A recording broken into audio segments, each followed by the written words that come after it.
எல்லாருக்கும் வணக்கம்.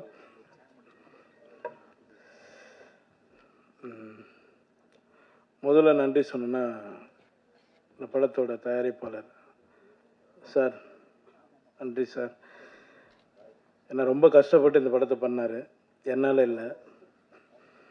அவர் ஃபைனான்ஸ் ரீதியாகவும் எல்லா விதத்துலேயும் ரொம்ப கஷ்டப்பட்டு அந்த படத்தை பண்ணார். அதுக்காக இந்த படம் ஓடணும் சார். கண்டிப்பாக சப்போர்ட் பண்ணுவோம் கடவுள் உங்களுக்கு. அடுத்து வினேஷ் சார், டைரக்டர். அவர் சொன்னார் கரெக்ட், உண்மை. 15 வருஷத்துக்கு முன்னாடி தீக்குளிக்கும் பச்சை சார். வாங்க சார். வணக்கம் சார். தானு சார். ஒரு 15 வருஷத்துக்கு முன்னாடி தீக்குளிக்கும் பச்சை மரம் படத்தில் வந்து பிரச்சனை ஹீரோ.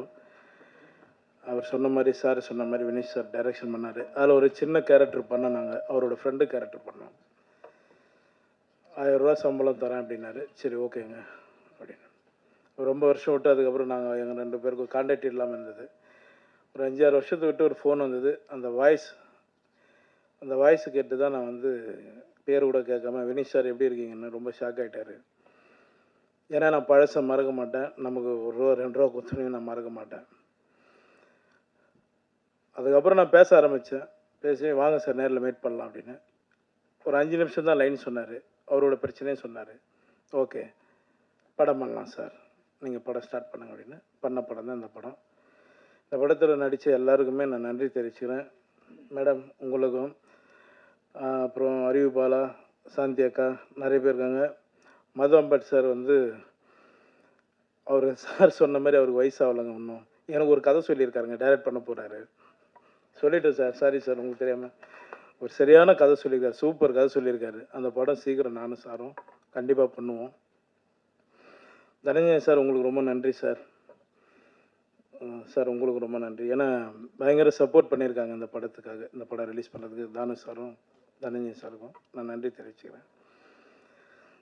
சார் சொன்ன மாதிரி சார், நான் எங்கே சார் சம்பளம் ஃபிக்ஸ் பண்ணுறேன்? என் சம்பளம் தான் வெளியில் இருக்கிறவங்க எல்லோரும் ஃபிக்ஸ் பண்ணுறாங்க சார். என் சம்பளம் எனக்கு எவ்வளோன்னு தெரியாது சார். அந்த சுச்சுவேஷனில் தான் போயிட்டுருக்கேன். நீங்கள் சொன்ன மாதிரி நாங்கள் எல்லாம் சம்பளம் கம் பண்ணுறோம் சார். நீங்களே அனுப்புங்க சார், யார் ஒன்றாலும் அனுப்புங்க, நல்ல கதை கிட்ட அனுப்புங்க. சொல்கிற சம்பளத்தை நீங்களே வாங்கி கொடுத்துருங்க.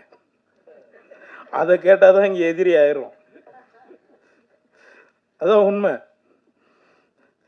இப்போ நம்ம வந்து நேற்று முந்தின நாள் வரல, யார் வேணாலும் என்ன வேணாலும் பேசுகிறாங்க. என் அசிஸ்டண்ட்டு என்கிட்ட ஒரு 3-4 வருஷமாக ஒர்க் பண்ண ஒரு தம்பி ஒருத்தன் ஹீரோவை பண்ண போகிறேன்னு சொன்னான். ரொம்ப நல்ல விஷயம், போய் பண்ணுற போட அப்படின்னேன்.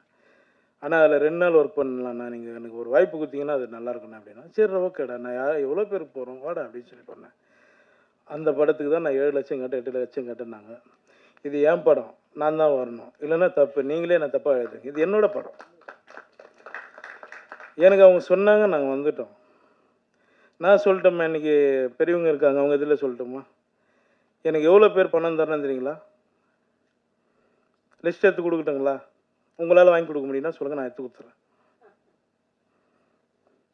ஏன் சார் உங்கள் லிஸ்ட் இருக்கான்னு என்ன கொடுக்குறோம், கண்டிப்பாக கொடுக்குறோம். இப்படி பேசாதீங்க. நாங்கள் சப்போர்ட் பண்ணி தான் நாங்கள் போயிட்டுருக்கோம். என்னை பொறுத்த வரைக்கும் நான் எல்லோரும் சப்போர்ட் பண்ணிகிட்ருக்கேன். இன்றைக்கி 50-60 கோடி சம்பளம் வாங்குகிற டைரக்டருங்க கூட எங்கேருந்து ஆரம்பித்தாங்க நீங்கள் எல்லோரும் ஒரு முறை யோசிச்சிங்க, சரிங்களா? இந்த படம் ரொம்ப கஷ்டப்பட்டு, நான் ஜாஸ்தி பேசலை, எமோஷன் ஆகலை, அப்படியே ஃப்ரீயாக விட்டுருவோம். பேசுகிறவங்க பேசட்டும், கடவுள் பார்த்துக்குவோம், அவ்வளோதான். நான் எதுவும் பேசலைங்க. இந்த படத்துக்கு சப்போர்ட் பண்ணி இந்த படத்தை எப்படியாவது நீங்கள் தான் ஜெயிக்க வைக்கணும். உங்களோட ஆதரவு எங்களுக்கு வேணும். ரொம்ப நன்றி, எல்லாருக்கும் ரொம்ப நன்றிங்க. எனக்கு 6:30க்கு ஃப்ளைட்டு. நான் பெங்களூர் போகணும். அதனால தான் நான் 4:30 மணிக்கு போனேன்னு தான் ஒரு 1/2 அன் ஹவர் எக்ஸ்ட்ரா இருக்கேன். ரொம்ப நன்றிங்க, எல்லோருக்கும் ரொம்ப நன்றி. தேங்க்யூ.